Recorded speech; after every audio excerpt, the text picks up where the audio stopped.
தமிழன் வென்றே தீருவான். நம்ம ரேஞ்சு அவ்வளவுதான். ஜாக்குவார்த்தங்க மாஸ்டர் அவ்வளவு சவுண்டா சொல்றாருன்னா தமிழன் வென்றே தீருவான்னா இங்க உள்ளது கேட்கறதுக்கு இல்ல, இங்க சொல்ல கன்னியாகுமரி அங்கே வரைக்கும் கேட்கணும். அதுதான் ஒவ்வொரு தமிழுக்கும் கேட்கணும். ஜாக்குவார்த்தங்கம் என்ன நினைக்கிறாரோ அதை ஒவ்வொரு தமிழும் நினைக்கணும். தமிழன் வென்றே தீருவான். மாஸ்டர் உங்க பக்கம் இருந்து நானும் தமிழனை ஜெயிக்க வைப்போம், வெல்ல வைப்போம். தமிழ் நம்ம ஜெயிப்போம். Okay okay. இங்க இருந்து துணைத்தலைவர் கிளம்பிட்டாரு. ஆமா, விஜயமுரளி சார் இந்த சாங் அவர் தான் அணுவா வரிகளை ரசிச்சிருக்காரு. ஆமா, நம்மோட சில பேரை விட்டுட்டோம். அவருக்கு இந்த மாதிரி சாங்லாம் அவரு ரொம்ப திருக்குறளுக்கு விளக்குறை எழுதுற மாதிரி இந்த மாதிரி சாங்க்கு விளக்குறை எழுதுறது அவரை விட யாருமே இல்லை. அவருக்கு தீனி போட்ட மாதிரி கவிஞர் கு கார்த்திக் எங்க மேலாளுக்கு தீனி போட்டிருக்கே. நாங்களாவது இலை மறைவாது காய் மறைவா எழுதுவோம். இவர் இலையும் மறைக்கல காயும் மறைக்கல, போட்டு தாக்கிட்டாரு. இதுதானே ஆசைப்பட்ட பழகுமாரங்கிற மாதிரி ஒரு வாய்ப்பு கிடைச்சு. ஏன்னா இப்பெல்லாம் படத்துல சாங்கே அதிகமாக இருக்குது இல்லையா? அப்படி இருந்தா கூட ஏதோ பேக்ரவுண்ட் சாங்கு தீம் சாங் இப்படி போயிருது. இப்போ கவிஞர்களுக்கு ஒரு சிச்சுவேஷன் கிடைக்கிறதே பெரிய விஷயம். அது இந்த மாதிரி சிச்சுவேஷன் கிடைக்கிறது பெரிய விஷயம். என்ன சாங் சொல்ல கிளிலுக் சாங், அதுக்கு பேரு வச்சு செஞ்சுட்டாரு கவிஞர். அது சில வரிகள்லாம் நான் சொன்னேன் ஓப்பன் டாக் தான், ஓப்பன் லிரிக்ஸ் தான். குத்திக்கப்பா உரல கொண்டா, இதுக்கு என்னத்தை சொல்லுங்க, எவ்வளவு பெற்று. அது விஜயகுமார் சார் இவ்வளவு நேரம் பேசி பார்த்தது இல்லை. நான் அவ்வளவு பேசி போயிடுவாரு, ஏதோ குட்டி பேசுவாரு, அது குட்டி மறந்துட்டாரு. ஆமா, அந்த அளவுக்கு சாங் 2 சாங் ஃபர்ஸ்ட் காலையிலே பேங்க் கிக்கு ஏத்திட்டாங்க. ராஜன் சார்லாம் இவ்வளவு நேரம் உட்காராரு இல்ல, அந்த சாங் கொடுத்த கிக்கிலே ஃபுல் டே உட்காண்டாரு.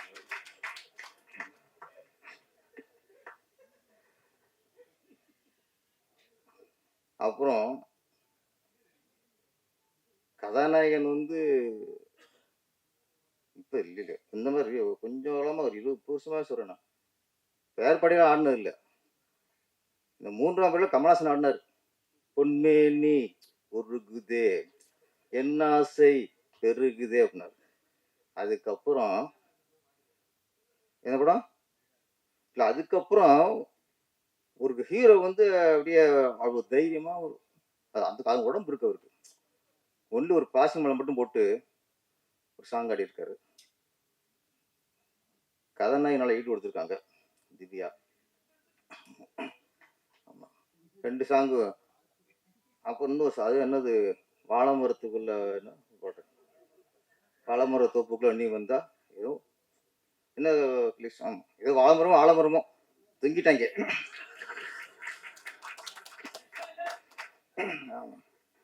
என்ன குத்து நாத மன்மதராசா. அதுக்கப்புறம் ஒரு குத்து இந்த ஆட்டம் ஆடுறது பார்த்தோன்னா அந்த வாழைமர தோப்பு தான். வாழைமரமே பழுத்துருக்கு, நீங்க தோப்பே பழுத்துருக்கு. அந்த கூத்து ஹீரோவுக்கும் என்ன எனர்ஜி ஆடுறாங்க கதாநாயகி மேடம். சரியா முதல்ல ஆட்டம், அப்புறம் நடிப்பு, அப்புறம் வருவோம். உங்களை ஆட்டம் ஏன்னா ஆடியோ லிஸ்ட் தானே, ஆடியோ ரேஞ்சு அவ்வளோ ஸ்பீடு, அவ்வளோ எனர்ஜி. ஹீரோ கார்த்திக் என்ன ஹீரோ பேரு? கார்த்திக்னாலே கொஞ்சம் கிக்கு தான்.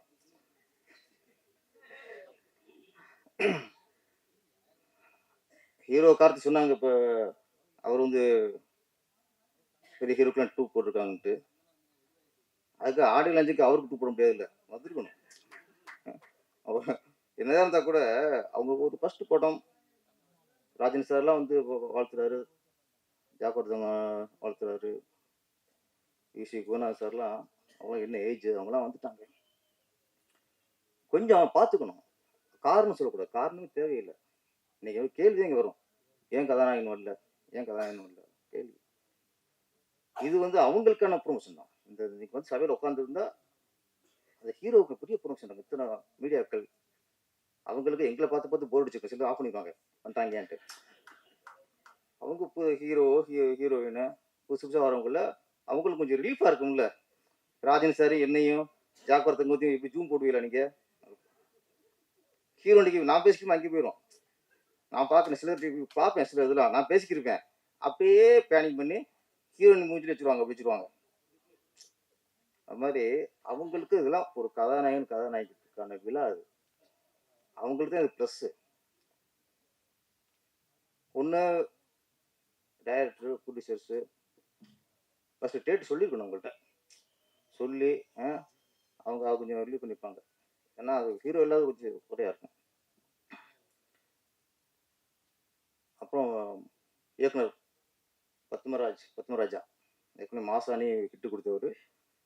நான் அவரை பார்க்கும்போதெல்லாம் இவரா டைரக்டர்னு பார்ப்பேன். இவரா டைரக்ஷன் பண்ணியிருக்காரு அப்படின்னா அப்படி ஒரு ரொம்ப எளிமையான ஒரு ரொம்ப உருவம். அது ரொம்ப சாஃப்டான கேரக்டரு. இப்போ நான் திருப்பாச்சியில் முடிச்சுட்டு அடுத்தலாம் போகும்போது என்னை திருப்பாச்சி நம்பவே இல்லை, என்னெல்லாம் இவரா அப்படிம்பாங்க. அப்பெல்லாம் நமக்கு ரொம்ப ரொம்ப சாஃப்டாக இருக்கு. நம்ம நீங்கள் தான் படல சினிமா இருக்கீங்க, அவர் தான் டேரக்டர் மாதிரி இருக்காரு. அவர் நல்ல கருத்து சொன்னார். உறவுகள் வலுவோடு இருக்கணும், உறவுகள் நல்லா இருக்கணும் அப்படின்னா சிறு சிறு குறைகள் இருந்தால் கூட நம்ம அதை விட்டு கொடுத்து அரவணைச்சுக்கணும். அது இன்னைக்கு இல்லை. இன்னைக்கு ஒரு சின்ன தப்புனா கூட டாம் தூம் தூக்கி போட்டுறது. போச்சு, குடும்ப உறவுகள்லாம் போச்சு. ஒரு நல்ல விஷயத்த சொல்லியிருக்கீங்க. அப்புறம் கவிஞர் கார்த்திக் அவர்கள் உண்மையிலேயே காவல்துறை பெருமைப்பட வேண்டிய ஒரு சாங். ஒவ்வொரு வரியும் காவல்துறையை பெருமைப்படுத்துச்சு. அதில் நீங்கள் சொன்னதில் இன்னைக்கு காவல்துறையில் 80% 20% தான் அப்படி இருக்காங்க. இன்னும் 80% வரணும். சாங்லாம் டெய்லி காலைல ஜீப்பில் போகிறாங்களே, இதை கேட்டு போங்க எனக்கு சொன்னோம். கொஞ்சமாவது உறுத்தும். அப்போ இப்பெல்லாம் நம்ம இல்லையோ, இப்படிலாம் போலீஸ் இருக்கணுமோ அப்படின்ட்டு. அந்த வேலைக்கு நல்ல காவல்துறையை முழுசா எப்படி இருக்குங்கிறத கரெக்டாக சாங்கில் சொல்லியிருந்தீங்க. எப்படி காமத்தை சொன்னீங்களோ அதே மாதிரி காவல்துறையும் சொல்லிட்டீங்க. காவல்துறையும் உங்களுக்கு கைவந்து கலையா இருக்கு.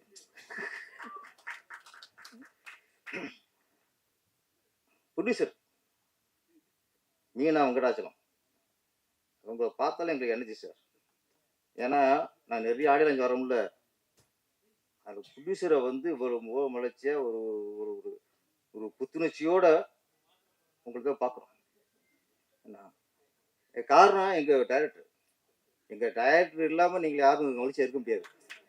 நீங்கள் மகிழ்ச்சியாக இருக்கிறதுக்கும் இல்லை நீங்கள் ஆமாம் வாரம் சொல்லக்கூடாது, மகிழ்ச்சியாக இருக்கும் இல்லை கொஞ்சம் டல்லாக இருக்கும், அது நாங்கள் தான் காரணம். கரெக்டாக சொன்னார். மனைவி இயக்குனர் மனைவி மாதிரி இறைவன் மனைவி அமைவதெல்லாம் இறைவன் கொடுத்த வரும். அது குடும்பத்துக்கு கணவன் அமைவதும் அவங்களுக்கு கொடுத்த வரம் தான். மாற்றி என்னை பொறுத்த வரைக்கும் என்னன்னா, பண்ண வெங்கடாச்சலம் இருக்காரு, இந்த படம் விட்டு திரும்பவும் படம் பண்ணணுங்கிற நோக்கத்தில் இருக்காரு. அது காரணம் என்னன்னா, இந்த படம் சிறப்பாக அமைஞ்சு முடிஞ்சிருக்கு. நீ ரிலீஸ் ஆகுறது ஓடுறது அடுத்த விஷயம். அவர் வார்த்தை சொல்றாருன்னா, அப்போ இந்த படம் முடிக்கிறதுக்குள்ள முடிக்கும் வரைக்கும் அவருக்கு இது வரைக்கும் எந்த பிரச்சனையும் இல்லை. உங்களை அழகாக கொண்டு வந்திருக்காங்க சார்.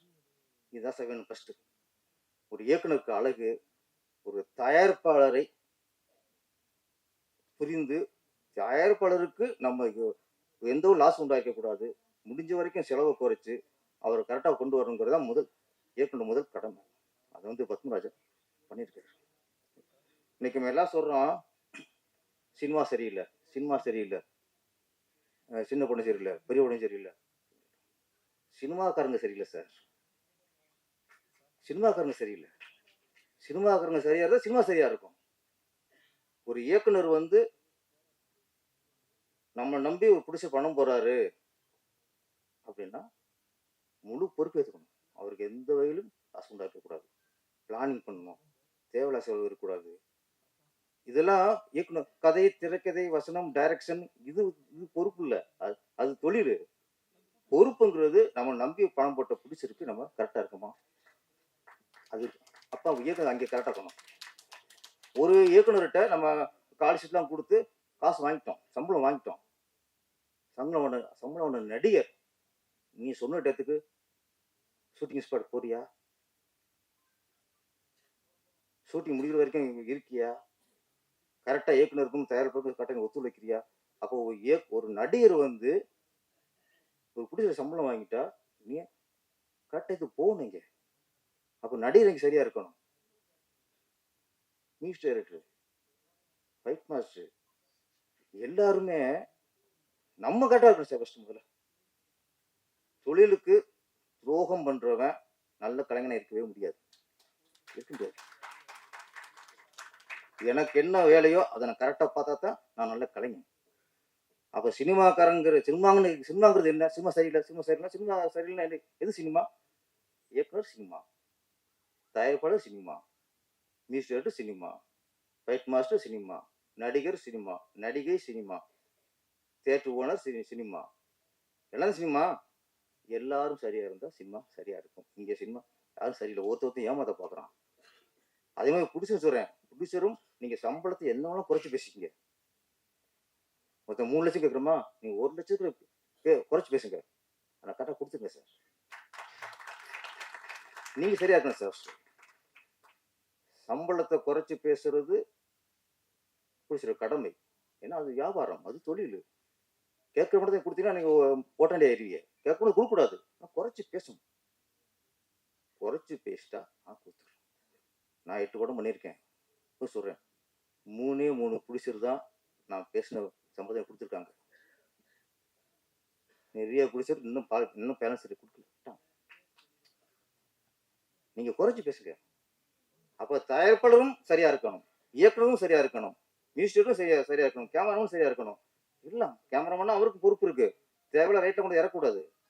இந்த சீனுக்கு இந்த இடம், இந்த லொக்கேஷன், இந்த ரூமு எத்தனை லைட்டு தேவைப்படும், அத்தனை லைட்டும் கொண்டு வரணும். 4 லைட்டு தேவைப்படுற இடத்துல நீ 10 லைட்டை இறக்காத, சினிமா கொண்ட துரோகம். அவன் பொதுவா சினிமா சரியில்லை நம்ம சைட்ல சார், அதான் சார் நான் சொல்ற உண்மை, அதான் சார் நம்ம சைட்ல சார். அதுக்கு நான் எனக்கு ஒரு பேட்டி பார்த்தேன், Tiruppur Subramaniam sir theatre owner. பாமா இருந்துச்சு முன்னாடியே தியேட்டர்ல எப்படி பார்த்தவங்க அவங்கலாம் கெஞ்சுறாங்க, இந்த ஓடிடியை ஒரு 4 வாரத்துக்கு 5 வாரம் தள்ளி வைங்கிறாங்க. எது சினிமாவுக்கு பிளஸ் நினைச்சோமோ ஓடிடி தளம், அது இன்னைக்கு மைனஸா இருக்கு. ஏன்? ஒரு ஓடிடி தளத்துல ஒரு படம் தியேட்டர் ரிலீஸ் ஆகி அது வெற்றி அடைஞ்சிருந்துச்சுன்னா அது ஓடிடி தளத்துல மக்கள் பார்க்கும்போது அந்த ஈர்ப்போட பார்ப்பாங்க, அதுக்கு ஒரு வேல்யூ இருக்கு. ரிலீஸ் ஆகி ஓடின போட்டோம் அதுக்கு ஒரு வேல்யூ இருக்கு. தேட்டர்ல பார்க்கல, இங்க பார்ப்போம் அப்படின்னு வேல்யூ இருக்கு. இப்போ ஓடிடி தளங்கிறது இன்னைக்கு பெரிய பிரச்சனையா. அன்னைக்கு செல்வம் சாரும் அதை பேசினாரு, திருப்பூர் சுப்பிரமணியம் சாரும் நீங்க பேசுறாங்க. அடுத்து வர நிர்வாகம், தயாரிப்பு சங்கத்துக்கு வர நிர்வாகம் வந்து தயவுசெய்து ஓடிடி பிரச்சனையை கொஞ்சம் பார்க்கணும் அதை. ஏன்னா அது வந்து சினிமாவில தான் ஓடிடி தளம், இப்போ ஓடிடி தளத்தான் சினிமாங்கிறது மாறி போச்சு. அது சினிமா சாப்பிட்டுக்கு இருக்கு. அப்ப இதுக்கெல்லாம் வந்து நம்ம வந்து இயக்குனர் சங்கம் சரி, தயாரிப்பாளர் சங்கம், பெப்சி எல்லாம் சேர்ந்து ஒரு முடிவு எடுக்கணும் சார். சினிமா வாழ வைக்கணும்னா நம்ம வந்து படம் ஓடலை அப்படின்னு நம்ம குழப்பிட்டே போச்சுன்னா இப்படியே போயிட்டு இருக்கும். இதுக்கு தீர்வு வரணும்னா எல்லாரும் சேரணும். நான் ஒன்னே ஒன்று சொல்றேன், சினிமா தயாரிப்பாளர் சினிமாவை நேசிக்கணும், சினிமாவை லவ் பண்ணணும். நான் சினிமா தயாரிக்குங்கிறத அது ஒரு பெருமை அடிச்சு பண்ணணும். இந்த பிளாக் மணியை ஒயிட் ஆக்குறதுக்கு படம் எடுக்கிறவன், ரியலைஸ்ட் பண்ணிட்டு ஒரு சைடு பிசினஸை வந்து சினிமா எடுக்கணும்னு சொல்ற ஆளுக்கு, இந்த மாதிரி அளவுக்குலாம் சினிமாவை எடுத்தாங்கன்னா சினிமா போச்சு போச்சு. தயாரிப்பு யாரு? ஏஎம் சரவணன் தயாரிப்பாளர், கவிதாலயா அது கம்பெனி, அது தயாரிப்பாளர், ஜெமினி, எத்தனை கம்பெனிலாம் இருந்துச்சு. அவங்களாம் சினிமாவை தவிர வேற எதுவுமே இருக்காது. சினிமா சினிமா சினிமா சினிமா எடுக்கிறோம், சினிமா ரிலீஸ் பண்றோம், வெற்றியை பார்க்குறோம். இதான் அவங்களுக்கு வேற என்ன தெரிஞ்சு. இன்னைக்கு நிறைய பேர் சைடு பிஸ்னஸா சினிமாவுக்கு வரும்போது தான் இந்த சினிமாவோட சரிவுக்கு காரணம். ஒரு படத்தை எடுத்துட்டு இன்னைக்கு ஒரு 100 ப்ரொடியூசர் வராங்கன்னா அதில் 80 ப்ரொடியூசர்ஸ் அந்த ஒரு படத்தோட போயிடறாங்க. இது மிகப்பெரிய உண்மை. சிலர் இங்கே நடக்கிற சூழ்நிலைகள் அந்த பிரச்சனை பார்த்துட்டு அவங்க எடுக்கிறதே இல்லை. இன்னைக்கு வெங்கடேசன் இன்னைக்கு சொல்ற அடுத்த எடுக்க சொல்றோம்னா நல்ல யூனிட்ல நல்லா ஒரு படம் நிறைய பண்ணியிருக்காரு. அதனால சந்தோஷம் சொல்றாரு. நீங்க அடுத்த படம் கண்டிப்பா இந்த படம் வெற்றி அடையணும். மீண்டும் தொடர்ந்து உங்களை மேல ஆளுக்கும் படம் எடுக்கணும் சார். லவ் பண்ணுங்க சார். சினிமா லவ் பண்ணுங்க சார். லவ் பண்ணி சினிமா எடுங்க சார். இந்த கில்லி மாப்பிள்ளை யாரும் சொல்லிட்டாங்க. கில்லி ரெண்டுமே பாசிட்டிவ் தான். மாப்பிள்ளைங்கிறது என்னடா மாப்பிள்ளைன்னா இப்போ தவம் மாதவம், தவத்தோட ஒரு சிறப்பானதும் மாதவம். மன்னன் மாமன்னனா மன்னனோட பேரரசனா இருக்கலாம். மனிதன் மாமனிதன், சிறந்த மனிதன். நகரம் மாநகரம். இந்த மா சேர்ந்தாலே இது பெருசாகும். பிள்ளை அப்படிங்கிறது பெத்த பிள்ளை. மாப்பிள்ளைங்கிறது பெத்த பிள்ளையோட சிறந்த பிள்ளை, பெத்த பிள்ளையோட மேலானவன். ஏன்னா தான் பெத்த பொண்ணுக்கு அவன் வாழ்க்கை கொடுத்துருக்கான். அதனால மாப்பிள்ளைங்கிறது பிள்ளையோட பெரியவன், சிறந்தவன். ஆமாம், இதான் மாப்பிள்ளை. நிறைய தேடி வந்த மாப்பிள்ளை, ரஜினி நடிச்ச மாப்பிள்ளை, நிறைய மாப்பிள்ளை வந்திருக்கு. இப்போ கில்லி மாப்பிள்ளை வந்திருக்காரு. இந்த கில்லி மாப்பிள்ளை அந்த கில்லி மாதிரியே வெற்றி அடையணும், சொல்லி அடிக்கட்டும். நன்றி, வணக்கம்.